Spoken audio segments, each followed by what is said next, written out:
Rod Horton. What's up? Thank y'all for having me. Being tall is stressful, y'all. It is. Because short people always tell me what they would do if they had my body. You know? Hey, man, if I had your height, I'd be in the NBA right now. I'm like, nah, man, you just be a tall college dropout. You know? That's like me going up to a guy in the gym, locker room. Hey, man, with a dick like that, I'd be doing porn right now. You know? A lot of people ask me, they're like, Jerron, what is it like being tall? And I just tell them, being tall is like being an Asian kid in high school. Just a lot of pressure to be great. You know? That joke is called Yao Ming probably had a tough childhood. All right, and that's it. Very good. Like it's a good joke. Yeah. It was okay. All right. Should we do Little Brother Goes to the Hospital with Obviously. Frank Castillo? Yep. Here Get he up is. here. Mr. Castillo. Fuck yeah. Thank you, guys. Thank you. I have a little brother and a little sister. I'm not saying I like one more than the other. It's just that if there's ever a fire, I know which one I'm picking up. That doesn't make me an asshole. That just makes me efficient. My little brother went to the hospital today because he had 3 pieces of peas and a few pieces of rice stuck up his nose. I wasn't mad. I was actually really impressed. That's 2 away from my best record. This is the kid you're going to hear about who gets his dick caught in something, and I'm going to be that little that brother that gets that phone call at 2 o'clock in the afternoon. And be like, hey, listen, I got my dick stuck in the vacuum again. Don't worry, I got you covered. Just remember, turn it off and twist and pull. That's what got me out of it. All right, thank you. All right. Fuck yeah. Frank Castillo. You're Mex. Wow. Get Mr. Yanker up here. Here he is. Oh, he's got a BJ Bales face. I like him already. Absolutely. How you guys doing tonight? I moved to Hollywood to be an actor. Yeah, but currently my car is getting more work than I am, guys. They're like, I go to auditions.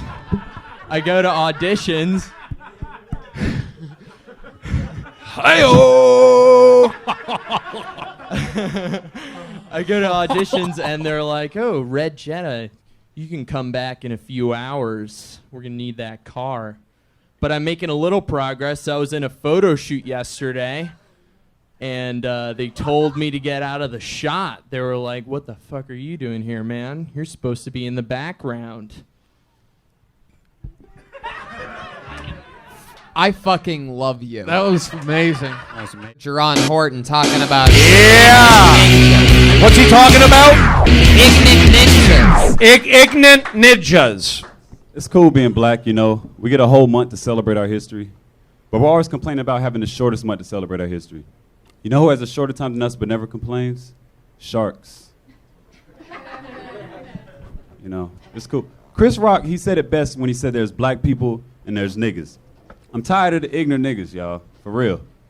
I'm convinced like all niggas hate the game Monopoly because you actually have to buy shit that appreciates in value over time. There aren't any Escalade dealerships or Foot Lockers on the board, so. Like, I'm guilty of it too, though. Like, I remember the day I found out I was ignorant. It was the same day I got shot, and as I lay there, and like as I lay there bleeding, like the first thing I thought was, damn, I can be a rapper now. Hell yeah, here he is. Oh snap. The hoodie is because I get cold. The cap is because I'm going bald, and I'm dressed because I wasn't planning on coming on stage. I made $20,000 since I've been out here, right? I know y'all wondering how you make $20,000 less than 3 weeks. I go to Beverly Hills and kidnap their dogs and wait for them to post reward signs for it. And if you want to do this, you can't go to Beverly Hills right now because it's a little hot over there. But you need a black town car, a black suit, black hat, and a black tie. It's got to be about 2009 or newer, because after that they'll pull you over in a '74 town car. Like woo-hoo! And you can't stop in Beverly Hills. You got to just slow down. You can't stop over there if you're black. Stop your ass. That's my time. Hilarious. Very good. David Neeker. Thank you so much. Before I get started, I just want to say that I should be able to marry the person that I love. And I wish the Supreme Court would make it the law. Because right now, she won't even reply to my emails.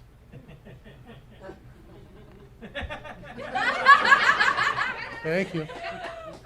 I am dating, I'm trying internet dating. Internet dating's not going so well. I like to get to know a woman before I have sex with her. The trick is to get to know her enough to want to have sex with her before she gets to know me enough to not want to have sex with me. When it comes to women, I've got the Midas touch. Every woman I touch puts on the brakes, guaranteed. Thank you, I'm Dave Niker. Fuck yeah. Ended strong. Yeah, totally. So I'm a teacher. You're supposed to clap for that. Thanks. I teach in downtown Los Angeles. My favorite part about teaching poor kids is that it doesn't matter. My friends always ask me, Elise, why are you doing stand-up? Why are you doing teaching? Don't you want to own a home? Don't you want to be a homeowner? I plan on owning a home, just as soon as my parents die. So everyone's into running races these days, and I'm into 5Ks, I'm into 10Ks, but the one race I won't do are cancer walks. It's too competitive. No one has tits. Is that too mean? I did that joke for my mom's friend who has cancer on Mother's Day. She laughed.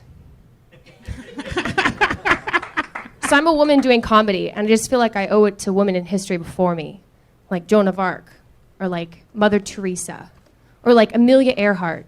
Amelia Earhart, the first woman to prove that women shouldn't drive. Thanks, guys. Yeah. Love it. Now the sweater looks really good. How you guys doing? Nice to meet you.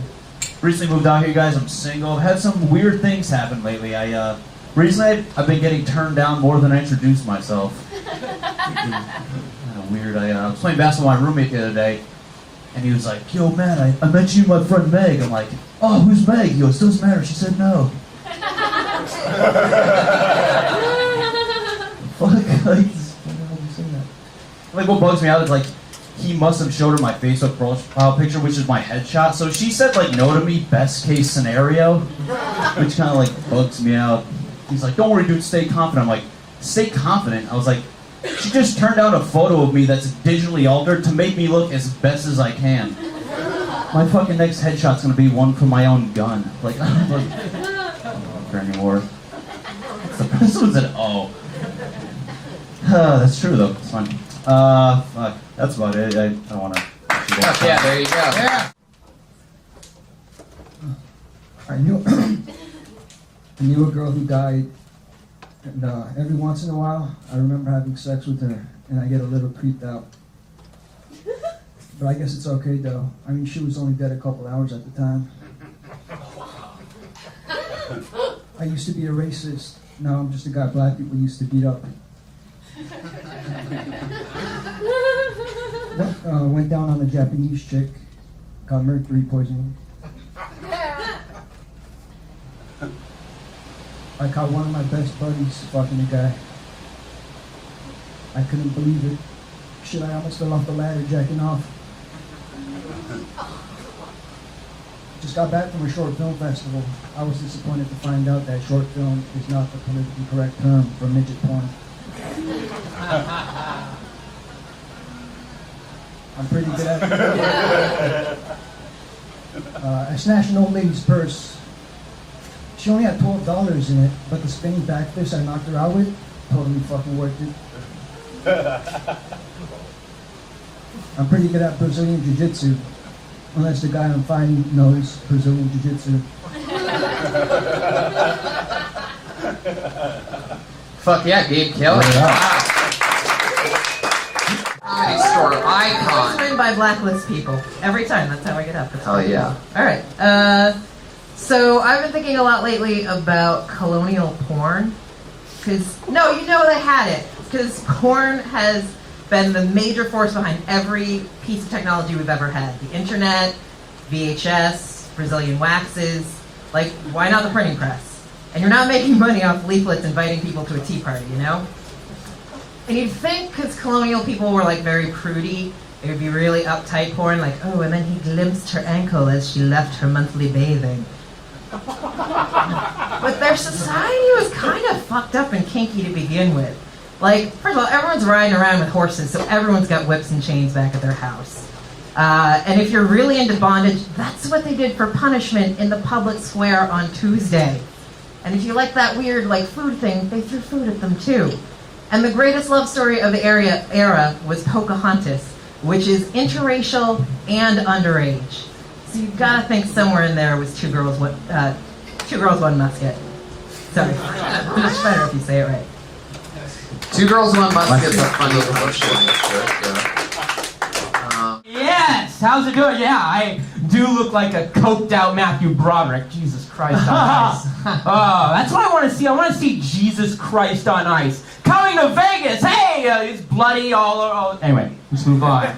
Let's talk about what I wrote down. I like to think of myself as a compassionate person. I'm usually the first one to say, if there's anything you need, Dan, just let me know. I know you've been going through a tough time, and you know your girlfriend just broke up with you and you've been feeling kind of sick, but if there's anything you need, just let me know. And their usual response is, no, that's okay, Michael, I'm fine. Well then fine, fuck you then, you're lost. Because I'm an amazing human being, and you just missed out on some grade A compassion, baby. I could have been there for you, serving you chicken noodle soup and giving you amazing hand jobs. Because my left hand has twice the strength as my right hand, because I'm handicapped. But you don't get that type of lovin' with a U-V-I-N. McLovin'. Anyway, my mother thinks that, you know, you should have called your phone. All right, there we go. Here's the cat meow. That's the 60 seconds. All right. Hell yeah. Thank you very much, guys. Good evening. So life is alright. Me and my girlfriend are gaining weight together. It's bad. I think we've got a combined 50 pounds on us right now. It's causing fights. The little fucking cherubs. She motorboated me the other day. That doesn't resonate with you? She put her head in between my breasts. We were in the shower together with our fucking fat, disgusting bellies just rubbing together, and her boobs are getting bigger, so she gave me the squeeze, and I, for whatever fucking reason, squeezed back, and she just went for it. And it was the worst fucking day of my life. We were just broke and fat and angry, starting fights. Like, the only thing we have left is pregnancy. Alright, that's it. Thank you. That was really good. Let me tell you something. I thought that was great. That's the set of the night. So guys, I love Match.com. Match.com, they say that 1 in 5 marriages start online. But I also read that 1 in 7 cases of sexual abuse start online too. So I did the math, and it turns out there's a chance of 1 in 35 of being raped by your soulmate. Good joke. Those are good odds. Those are good odds. So I have a tip. If you're doing online dating, and as a guy, you gotta be creative if you want to stand out. Like, I messaged this tall girl with beautiful legs, high heels, childbearing ankles, and I messaged her, what do you like to do on your free time other than work on those legs? Because chicks dig compliments. So I messaged her again, and I said this time, if we went out on a date, and you wore your highest heels, how tall would you be? See what I did there? I get in her head.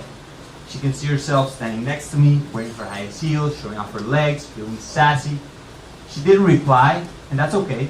She's playing hard to get. So I knew I had to close the deal with a classic line.